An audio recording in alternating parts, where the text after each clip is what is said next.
Pee funnel. I mean, how hard could this be? Can you poop in this? No, it's a funnel.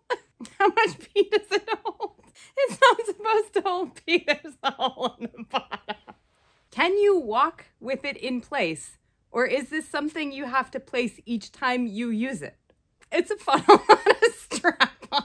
Which part goes in the front? The longer side goes to the back for female. For male, the longer side goes to the front. Does it work with a thicker ... you know? Question mark. I don't know. Will this support a heavy flow? My pee is strong. Of course, just follow the instructions. Can this double as a neti pot? Would this melt in a hot car? What do you think it's made of? Does this device work for men? It was developed for women and most men would not need such a device. Micro penis. Can you just aim the spout somewhere like a bush? Pee freely like man. How well does it work if you have thunder thighs? What's a thunder thigh? A fat thigh. Is this TSA approved? Are you trying to take it through TSA with liquid in it? Where is it made? Silicone. #1 bestseller in camping sleeping bag liner. Got the on-the-go convenience of having a wing wang without all of that having to be a man stuff. It's easy to use. 1 star. Horrible product. 1 star. I peed all over myself 3 times. 1 star. It leaks. 1 star. Garbage. 1 star. Extremely underwhelming. 1 star. Leaks into your hand. 1 star. It's hit or miss even with practice. Reviews with videos. This seems dangerous. So this is the pee style, and I'm gonna use it. No! No! I had very little pee, but I really wanted to show she you. shook it! 1 star. Supports Christian evangelical missionaries. 1 star. Use only if you want to direct your urine back onto yourself. 1 star. Don't use with a full bladder. When else are you supposed to use it? 1 star. It's not consistent. What does that even mean? It's just not consistent. Sometimes this works and sometimes it doesn't. It's a funnel. That sounds like a you problem. My pants were wet like I'd urinated on myself. That's because you did. 1 star. Meh. 1 star. Not used. Are you qualified to be giving it 1 star? 1 star. I got a used one. Returning it, obviously. So they can send it on to the next unsuspecting woman. 1 star. Too narrow. A picture.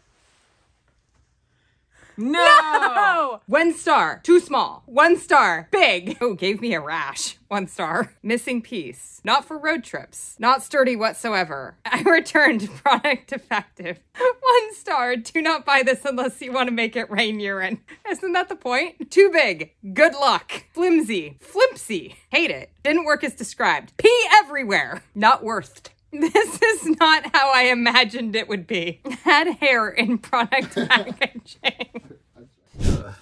Trying not to look like we've been on El Cap for a few days. I got an email from a woman asking how to manage periods or even peeing on a wall if you're going to be on El Cap for multiple days. And if the timing just happens to not be in your favor.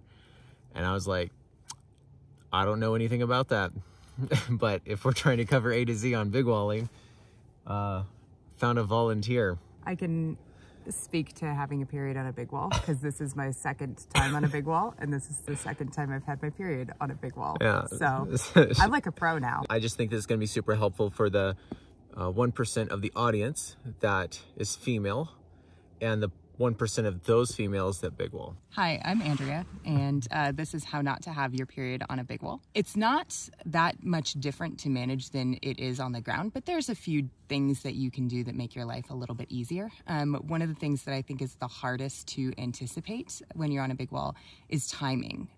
So, you know, if you're a woman and you have a period, you know that you have to kind of change things out pretty frequently to so that you don't have any leaks. The first time I had my period on a big wall, the easiest thing to do was to have a pad on and then back it up with a tampon because you can't necessarily change the tampon as much as you need to. You just don't have time. So the pad serves as like kind of a backup if you can't get to the tampon in time. And that buys you kind of like more time between changes. But more recently, I discovered something that I think actually works even better. They're making these new period underwear now that have pretty absorptive padding in the crotch area. And they absorb a massive amount of blood before they need to be changed out. That's something that's been really, really helpful. Just you can back it up with a tampon, or you can just kind of use it on its own. Just a few weeks ago, we were climbing Prusik Peak and I had kind of an unexpected period start, but I had the period underwear with me as backup.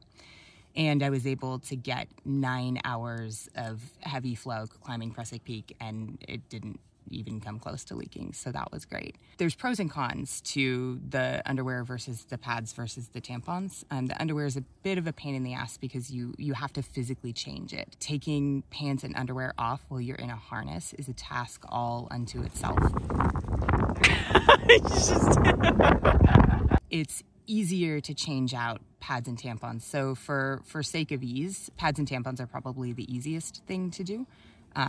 But you're going to have to change them out more often, whereas you'll get more life out of the underwear and have to do fewer changes. So it kind of depends a little bit on the situation that you're in.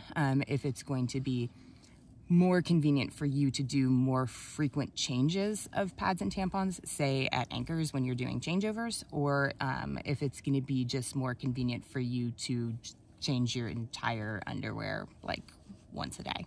I think that's depending on how many like real ledges you have. Yeah, exactly. Can you wear all three? It would be super overkill. Like you could do the tampon and the underwear, but you would leave the pad out because the underwear is substituting the pad. It's basically a higher volume capacity pad.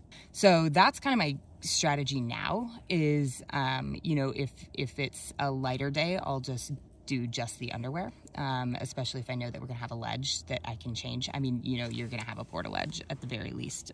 Every night you're on your feet. Yeah, every night you're on your feet. And so if you can make one pair last through the day, it's really not that big of a deal to change the underwear out at night and then just have some like wet wipes to clean yourself up and like a Ziploc to stow the used underwear in. And then, you know, the tampons are something that you can kind of change easy-ish at anchors that may not have a ledge. It's a little bit more challenging. It's about the same logistics as having to take a pee, which is not easy, but it's definitely easier than changing your whole underwear. So on the subject of peeing while you're on a big wall, that's a fundamental skill that you need to have, A, because you need to pee, and B, because you have to use basically the same technique in order to change any of your menstrual products like a pad or a tampon. Again, the underwear, you have to like fully take your pants off. But it's pretty simple. All you have to do is I find a nice place to sort of clip in and weight either my personal anchors or my Gree. And then the harness that I have, it's the Black Diamond Big Gun harness, has little clips on the straps that connect the leg loops. So basically they're in the back at the base of the belt, and you just unclip them, and then the leg loops kind of dangle free. You pull them down a bit underneath your thigh, and then you basically just grab your pants and your underwear and you pull them down just to the leg loops, kind of just so your undercarriage is hanging out. Like I can't even see what's going on down there when I pee, because you really don't need to pull them down very far. And if you tried to, you'd just be in a hot mess with your leg loops. So just as much as you need to have it dangling out. That's what you need to do to change your pad, change your tampon, or take a pee. And then when everything is all done, you can just kind of do a little shake, pull it all up, and then you just reattach to the leg loops and you're off and going. It sounds more daunting than it is. It really actually doesn't take that long to do. But I think in the future I might want to get a pee funnel with a bottle, just because it would be easier to be able to pee in a bottle than you know, making it a whole ceremony of having to, for example, get up out of the porta-ledge at night and dangle myself, you know, off over the porta-ledge in space in like a Swami belt situation, just to be able to pee. For example, yesterday we had a couple of parties below us, one to the left and one to the right, and that made it essentially impossible for me to be able to pee, so I had to hold it for a long time. So I think in that situation, having a pee funnel and a pee bottle would be really nice, just because, you know, you don't want to let yourself get too dehydrated up on the rock just because it is a little bit of a pain to take a pee. And I think having solutions available to solve those problems when they arise is just going to make your experience on the wall a lot more enjoyable. Throughout the day, the best thing to manage these used menstrual products is to double bag them in gallon Ziploc bags and then just stow them in your bathroom bag. The next time you open your poop tube, which is usually going to be in the morning, then you can just transfer all of those products to your poop tube, or in our case, we have a gallon jug that we have duct taped with some webbing around it. Overall, the best thing that you can do is just plan in advance, have a good sense of how heavy your flow is and how much you're going to need to change things throughout the day. Be prepared to manage these things at Belize. Have your products readily available to you. You know, you can keep some in your pocket to really make those changes at Belize faster. And just don't wait until you're taking a whipper to find out that you're covered in blood and you didn't hit the rock.